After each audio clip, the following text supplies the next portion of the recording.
নমস্কার। বিশ্বকবি রবীন্দ্রনাথ ঠাকুরের জন্মজয়ন্তী উপলক্ষে আমার তার প্রতি সশ্রদ্ধ প্রণাম জানিয়ে আজকের নিবেদন ক্যামেলিয়া। নাম তার কমলা, দেখেছি তার খাতার উপরে লেখা।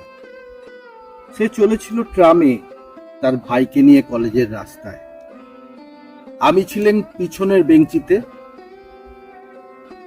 মুখের এক পাশের নিটোল রেখাটি দেখা যায়, আর ঘাড়ের ওপর কোমল চুলগুলি খোপার নিচে। কোলে তার ছিল বই আর খাতা। যেখানে আমার নাম্বার সেখানে নামা হলো না। এখন থেকে সময়ের হিসেব করে বেরোই, সে হিসাব আমার কাজের সঙ্গে ঠিকটি মেলে না। প্রায় ঠিক মেলে ওদের বেরোবার সময়ের সঙ্গে। প্রায়ই হয় দেখা। মনে মনে ভাবি, আর কোনো সম্বন্ধ না থাক, ও তো আমার সহযাত্রী নেই। নির্মল বুদ্ধির চেহারা, ঝকঝক করছে যেন। সুকুমার কপাল থেকে চুল ওপরে তোলা, উজ্জ্বল চোখের দৃষ্টি নিঃসংকোচ। মনে ভাবি, একটা কোনো সংকট দেখা দেয় না কেন? ধার করে জন্ম সার্থক করি। রাস্তার মধ্যে একটা কোনো উৎপাত, কোন একজন গুন্ডার স্পর্ধা, এমন তো আজকাল ঘটেই থাকে। কিন্তু আমার ভাগ্যটা যেন ঘোলা জলের ডোবা। বড় রকম ইতিহাস ধরে না তার মধ্যে। নিরীহ দিনগুলো ব্যাঙের মতো একঘেয়ে ডাকে। না সেখানে হাঙর কুমিরের নিমন্ত্রণ, না রাজহাঁসের। একদিন ছিল ঠেলাঠেলি ভিড়। কমলার পাশে বসেছে একজন আধা ইংরেজ। ইচ্ছে করছিল অকারণে টুপিটা উড়িয়ে দিই তার মাথা থেকে। ঘাড়ে ধরে তাকে রাস্তায় দিয়ে নামিয়ে। কোনো ছুতো পাইনে, হাত নিস্তিস করে। এমন সময় সে এক মোটা চুরোট ধরিয়ে টানতে করলে সুর। কাছে এসে বললুম, হ্যালো চুরোট। যেন পেলেই না শুনতে। ধোঁয়া ওড়াতে লাগলো বেশ ঘোরালো করে। মুখ থেকে টেনে ফেলে দিলাম চুরোট রাস্তায়। হাতে মুঠো পাকি একবার তাকালো কটমট করে। আর কিছু বললেন, এক লাফে নেমে গেল। বোধহয় আমাকে চেনে। আমার নাম আছে ফুটবল খেলা। বেশ একটু চওড়া গোছের না। লাল হয়ে উঠল মেয়েটির মুখ। বই খুলে মাথা নিচু করে ভান করলে পড়বার। হাত কাঁপতে লাগলো। কটাক্ষেও তাকালে না বীর পুরুষের দিকে। আপিসের বাবুরা বললেন, বেশ করেছেন মশাই। একটু পরেই মেয়েটি নেমে পড়ল অজায়গায়। একটা ট্যাক্সি নিয়ে গেল চলে। পরদিন তাকে দেখলুম না। তারপর দিনও না। তৃতীয় দিনে দেখি একটা ঠেলা গাড়িতে চলেছে কলেজে। বুঝলুম ভুল করেছি গুয়ারের মতো। ও মেয়ে নিজের দায় নিজেই নিতে পারে। আমাকে কোনো দরকারই ছিল না। আবার বললুম মনে মনে, ভাগ্যটা ঘোলা জলের ডোবা। বীরত্বের স্মৃতি মনের মধ্যে কেবলই আজ আওয়াজ করছে ঠাট্টার মতো। ঠিক করলুম ভুল শোধরাতাম। খবর পেয়েছি গরমের ছুটিতে ওরা যায় দার্জিলিং এ। সেবার আমারও হাওয়া বদলাবার জরুরি দরকার।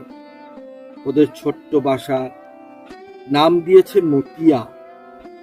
রাস্তা থেকে একটু নেমে এক কোণে, গাছের আড়ালে, সামনে বরফের পাহাড়।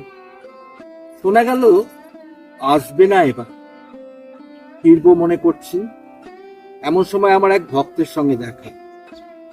মোহনলাল, রোগা মানুষটি, লম্বা, চোখে চশমা, দুর্বল পাকযন্ত্র। দার্জিলিং এর হাওয়ায় একটু উৎসাহ পায়। সে বললে, তনুকা আমার বোন, কিছুতে ছাড়বে না তোমার সঙ্গে দেখা না করে।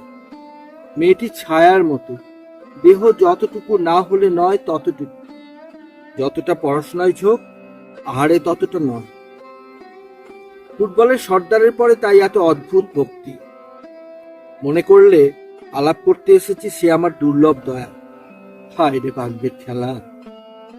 যেদিন নেমে আসবো তার দুদিন আগে তনুকা বললে, একটি জিনিস দেব আপনাকে, যাতে মনে থাকবে আমাদের কথা। একটি ফুলের গাছ। এক উৎপাত, চুপ করে রইলেন। তনুকা বলল, দামি দুর্লভ গাছ, এদেশের মাটিতে অনেক যত্ন আছে। জিজ্ঞেস করলেন, নামটা কি? সে বললে, ক্যামেলিয়া। চমক লাগলো। আর একটা নাম ঝলক দিয়ে উঠল মনের অন্ধকারে। হেসে বললেন, ক্যামেলিয়া? সহজে বুঝি এর মন মেলে না। তনুকা কি বুঝলে জানি নে, হঠাৎ লজ্জা পেল, খুশিও হল। চললেন টপ শুদ্ধ গাছ নিয়ে। দেখা গেল পার্শ্ববর্তিনী হিসেবে সহযাত্রিনীটি সহজ নয়। একটা দোকামরা গাড়িতে টপটাকে লুকোলেম নাবার ঘরে। থাকেই ভ্রমণ বৃত্তান্ত। বাদ দেওয়া যাক আরো মাস কয়েকের তুচ্ছতা। পুজোর ছুটিতে প্রহসনের জবনিকা উঠল সাঁওতাল পর্বত। জায়গাটা ছোট, নাম বলতে চাইনি। বায়ু বদলের বায়ুগ্রস্ত দল এ জায়গার খবর জানে। কমলার মামা ছিলেন রেলের ইঞ্জিনিয়ার। এইখানে বাসা বেঁধেছেন শালবনের ছায়ায়, কাঠবিড়ালিদের পাড়ায়। নীল পাহাড় দেখা যায় দিগন্তে। অদূরে জলধারা চলেছে বালির মধ্য দিয়ে। পলাশ বনে তসরের গুটি ধরেছে। মহিষ চড়ছে হর্তুকি গাছের তলায়। উলঙ্গ সাঁওতালের ছেলে পিঠের ওপরে। বাসাবাড়ি কোথাও নেই, তাই তাঁবু পাতলেন নদীর ধারে। সঙ্গে ছিল না কেউ।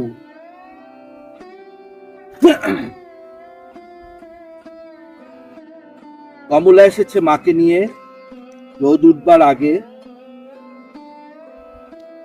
হিমে ছোঁয়া স্নিগ্ধ হাওয়ায় শাল বাগানের ভিতর দিয়ে বেড়াতে যায় ছাতি হাতে। মেঠো ফুলগুলো পায়ে এসে মাথা কোটে।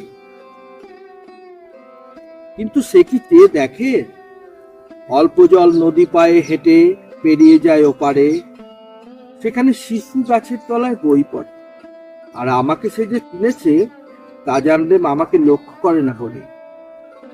একদিন দেখি নদীর ধারে বালির উপর ওদের চড়ি ভাবছে। ইচ্ছে হলে গিয়ে বলি, আমাকে কি দরকার নেই কিছুতেই? আমি পারি জল তুলে আনতে নদী থেকে, পারি বন থেকে কাঠ আনতে কেটে। আর তাছাড়া কাছাকাছি জঙ্গলের মধ্যে একটা ভদ্রগুছের ভালুকও কি মেলে না? দেখলেন দলের মধ্যে একজন যুবক, শর্ট পরা, গায়ে রেশমের বিলিতি জামা, কমলার পাশে পা ছড়িয়ে হাবানা চুরুট খাচ্ছে। আর কমলা অন্যমনে টুকরো টুকরো করছে শ্বেত জবার পাপড়ি। পাশে পড়ে আছে বিলিতি মাসিক পত্র। মুহূর্তে বুঝলেন এই সাঁওতাল পরগনার নির্জন কোণে আমি অসহ্য অতিরিক্ত। ধরবে না কোথাও, তখনই চলে যেতেন। কিন্তু বাকি আছে একটি কাজ। আর দিন কয়েকেই ক্যামেলিয়া ফুটবে, পাঠিয়ে দিয়ে তবে সমস্ত দিন বন্দুক ধারে শিকারে ফিরি বনে জঙ্গলে। সন্ধ্যার আগে ফিরে এসে টবে দিই জল, আর দেখি কুড়ি এগুলো কতদূর। সময় হয়েছে আজ। যে আনে আমার রান্নার কাঠ, দেখেছি সেই সাঁওতাল মেয়েটিকে।